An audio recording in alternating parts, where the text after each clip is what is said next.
श्री कृष्ण कहते हैं संसार में आपको कई ऐसे लोग मिलेंगे जो आपको बताएंगे कि क्या करना है, किंतु उससे भी अधिक महत्वपूर्ण बात यह है कि क्या नहीं करना है।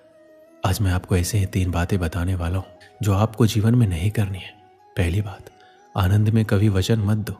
आनंद आपके तर्क को हर लेता है और फिर आनंद में दिया गया ये वचन बाद में गले की फांस बन जाता है। दूसरी बात, क्रोध में उत्तर मत दो।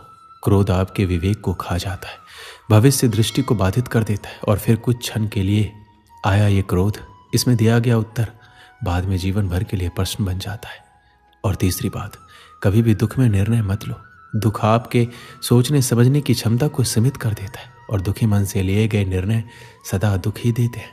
सच कहा जाए तो वचन, उत्तर और निर्णय कभी भी जीवन में सोच विचार करके ही लेने या देने चाहिए। सोच विचार करके कार्य करोगे तो इस संसार में किसी भी समस्या का हल बहुत आसानी से प्राप्त कर लोगे।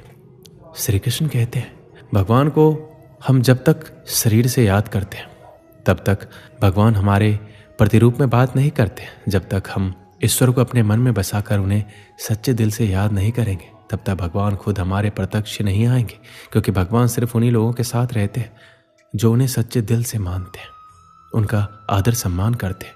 इसलिए श्री कृष्ण अर्जुन को बताते हुए कहते हैं अगर हम भगवान को सच्चे मन से याद करते हैं तो भगवान हमारा साथ जरूर देते हैं, हमारे अंदर एक सकारात्मकता भर देते हैं और एक नई ऊर्जा का निर्माण करते हैं, जिससे हम अपने जीवन को सफलता के मार्ग पर खड़ा कर देते हैं और भगवान उन्हीं का साथ देते हैं जो उन्हें मन से चाहते हैं। श्री कृष्ण कहते हैं अगर हमारे अंदर शिष्टता और सदाचार स्नेह का प्रेम भाव होगा तो हम लोगों को ज़्यादा अच्छी तरह से समझ पाएंगे, उनसे अच्छा व्यवहार रख पाएंगे, हम समाज का भला कर पाएंगे, लोगों में अच्छी सीख दे पाएंगे, लोगों को भलाई करने के लिए प्रेरणा दे पाएंगे। अगर हमारे अंदर सदाचार और प्रेम भाव की भावना होती है तो पूरी दुनिया हमारे साथ होती है, पूरी दुनिया हमारे लिए खड़ी रहती है, क्योंकि हम जितना ज़्यादा प्रेम भाव लोगों के प्रति रखेंगे उतना ही प्रेम भाव लोग हमें देंगे। प्रेम भाव से दुनिया का अस्तित्व है और प्रेम भाव से ही दुनिया का विनाश है। प्रेम भाव के बिना जीवन असंभव है, क्योंकि अगर लोगों के बीच प्रेम भाव नहीं होगा तो लोग एक दूसरे को कभी नहीं समझ पाएंगे, एक दूसरे में ईर्ष्या की भावना को पैदा करके इस पूरी सृष्टि का विनाश का कारण बनेंगे। श्री कृष्ण कहते हैं क्रोध को पी जाना ही बेहतर है, क्योंकि हमें जब क्रोध आता है तो काफ़ी सारा नुकसान कर देता है। गुस्सा हमें आता है पर हम उस गुस्से को उतारते किसी और व्यक्ति पर है, जिससे दोनों की मध्य बुराई की भावना उत्पन्न होती है। इसलिए श्री कृष्ण ने क्रोध को बहुत ही खराब माना है और कहा है कि व्यक्ति को क्रोध नहीं करना चाहिए। उसको अगर किसी बात पे क्रोध भी आ रहा है तो उस बात को वह शांतिपूर्वक सुने, समझे और उस परिस्थिति को देखकर उसमें सुधार करे, ना कि क्रोध करे। क्रोध एकमात्र ऐसा जरिया नहीं है, क्रोध से कुछ भी हासिल नहीं होता है, ना ही कुछ सुधार होता है, क्रोध से सब कुछ बर्बाद होता है। इसलिए क्रोध ना हम कभी करें ना करने दें। इस बात को अगर जीवन में अपना लिया तो आप लोगों को कुछ नए नज़रिए से देखेंगे, जिससे एक नई ऊर्जा उत्पन्न होगी और इस ऊर्जा से आपके जीवन पर बहुत ही गहरा प्रभाव पड़ेगा और आपकी ज़िंदगी काफ़ी हद तक निखर कर सामने आएगी। श्री कृष्ण कहते हैं जिंदगी में त्याग बहुत अहम भूमिका निभाता है। जो व्यक्ति त्याग करना जानता है वह अपने जीवन में वह सब कुछ पा लेता है जिसकी वह चाह रखता है। वह ऐसे मुकाम पर पहुंच जाता है जहां पर कभी वह जाने की सिर्फ सोचा करता था। ऐसे मुकाम को हासिल करने के लिए हमें अपनी ज़िंदगी में काफ़ी कुछ छोड़ना पड़ता है। हमें अपने ऐशो आराम और अपनी रोज़मर्रा की ज़िंदगी को छोड़कर कुछ ऐसी ज़िंदगी को अपनाना पड़ता है जिसको हम कभी जीना नहीं चाहते, पर उस ज़िंदगी को जीकर हम अपने आने वाली ज़िंदगी को इतना बेहतर बना लेते हैं कि पूरा जीवन सफल हो जाता है। इसलिए श्री कृष्ण कहते हैं जीवन में त्याग करते रहना जरूरी है। अगर हम त्याग नहीं करेंगे तो इस जीवन का कोई उद्देश्य नहीं रहेगा। जीवन में त्याग करना जरूरी है। त्याग से हमारे खुद में परिवर्तन होता है और ज़िंदगी में सुधार होता है, इसलिए त्याग करते रहना चाहिए। श्री कृष्ण कहते हैं हमारे कर्म ही हमारा परिणाम होता है, क्योंकि जैसे करनी वैसी ही भरनी। जैसा हम कर्म करेंगे वैसा ही हम पाएंगे। जीवन में कभी भी लक्ष्य को प्राप्त करना हो तो व्यक्ति 2 भाग साथ लेकर चलता है। पहला अपने लक्ष्य को पाने का निश्चय और दूसरा अपने लक्ष्य तक पहुंचने का मार्ग। सब यही करते हैं, किंतु सब अपने लक्ष्य को प्राप्त नहीं कर सकते। क्यों? क्योंकि लक्ष्य न मिल पाने की स्थिति में व्यक्ति को कुछ बदलना होता है। कुछ अपना निश्चय बदल लेते हैं, कुछ अपना मार्ग। जो अपना मार्ग बदल का प्रयास करते हैं उन्हें सफलता प्राप्त हो ही जाती है, किंतु अपना निश्चय बदलने वाले सफलता का स्वाद कभी नहीं चख पाते। इसलिए अपना निश्चय कभी मत बदलिए, क्योंकि निश्चय खो देने पर चंद्रमा भी पूर्णिमा के दिन ग्रहण पा जाता है। अपना निश्चय बनाए रखें, आपको सफलता अवश्य मिलेगी। श्री कृष्ण कहते हैं हमें अपने परिश्रम पर विश्वास रखना चाहिए। अगर हम अपने परिश्रम पर विश्वास रखेंगे तो हम कभी भी हार का सामना नहीं करेंगे। अगर हम अपने कर्म, परिश्रम, मेहनत पर अटूट विश्वास रखकर उसमें कायम रहेंगे तो हमें उससे बहुत अच्छे परिणाम मिलेंगे। वह परिणाम आपको जीवन जीने में बहुत आसान होंगे, क्योंकि एक परिश्रम ही है जो एक रंक को राजा बना देता है और राजा को रंक बना देता है। अगर आप परिश्रम और सही निर्देश और सही दिशा में काम करते तो जीवन में सफल होना पक्का ही है। पर अगर आप अपने परिश्रम पर विश्वास नहीं रखते तो उसमें आप धोखा करते हैं, तो आप याद रखना कि आप धोखा भी खुद के साथ कर रहे हो। इससे ना ही किसी और की ज़िंदगी बनेगी और ना ही कुछ होगा। आप धोखा करोगे तो खुद के लिए। इसलिए अपने परिश्रम पर इतना विश्वास रखें कि आप जो कर रहे हैं वह आपको एक ऐसा परिणाम दे जिसकी आपने कभी अपेक्षा नहीं की होगी।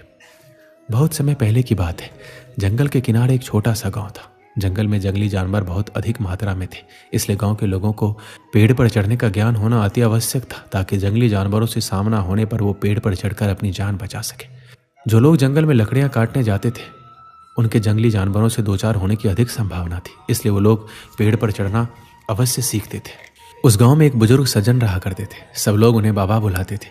वो पेड़ पर चढ़ने की विद्या में माहिर थे और लोगों को पेड़ पर चढ़ने का प्रशिक्षण दिया करते थे।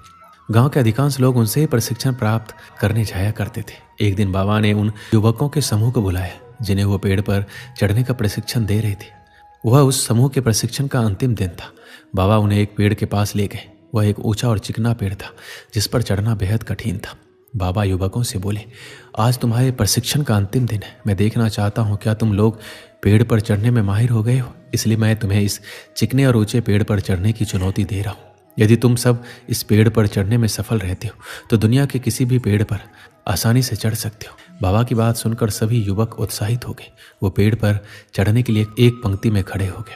सबसे पहला युवक पेड़ पर चढ़ने लगा और बड़ी ही आसानी से पेड़ पर चढ़ा और फिर नीचे उतरने लगा। उतरते समय वह आधे रास्ते में था। तब बाबा बोले, सावधान, आराम से संभल कर उतरो, कोई जल्दी नहीं है। उस युवक ने वैसा ही किया। वह आराम से सावधानी से नीचे उतरा। उसके बाद एक एक करके सारे युवक पेड़ पर चढ़ने लगे। जब वो पेड़ पर चढ़ते तब तो बाबा उन्हें कुछ नहीं कहते, लेकिन जब वो पेड़ से उतरते समय आधे रास्ते पर होते या बस नीचे पहुंचने वाले होते तो बाबा कहते हैं, सुनो, आराम से, थोड़ा संभल कर और पूरी सावधानी से उतरो, किसी प्रकार की कोई जल्दी नहीं है। सभी युवकों ने बाबा की बात मानी और पेड़ पर चढ़कर नीचे उतरने में सफल हुए। सब बड़े खुश थे, लेकिन एक बात उन्हें खटक रही थी और ये थी, बाबा ने उन्हें पेड़ से उतरते समय ही सावधान रहने को क्यों कहा, पेड़ पर चढ़ते समय क्यों नहीं।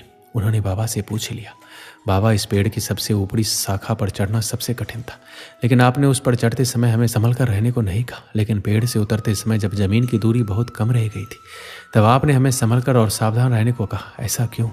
बाबा बोले, देखो, पेड़ की सबसे ऊपरी शाखा पर चढ़ना बहुत कठिन है, ये मैं भी जानता हूँ और तुम भी। इसलिए मेरे बिना बोले ही तुम पहले से ही सतर्क थे।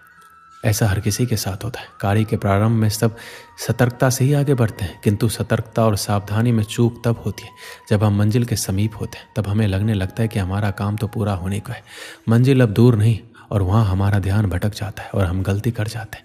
इसलिए हमेशा याद रखो कि मंजिल के नज़दीक पहुँचने और यथार्थ में मंजिल पर पहुँचने में बहुत फ़र्क है। युवकों को बाबा की इस बात से जीवन की एक बड़ी सीख प्राप्त हुई।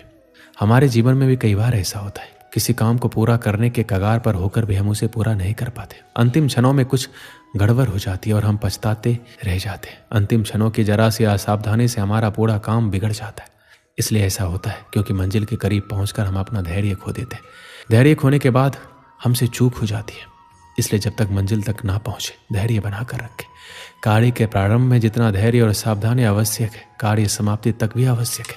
इसलिए कार्य पूर्ण होने तक धैर्य ना खोए, उतना ही सावधान रहे जितने प्रारंभ में रखते हैं।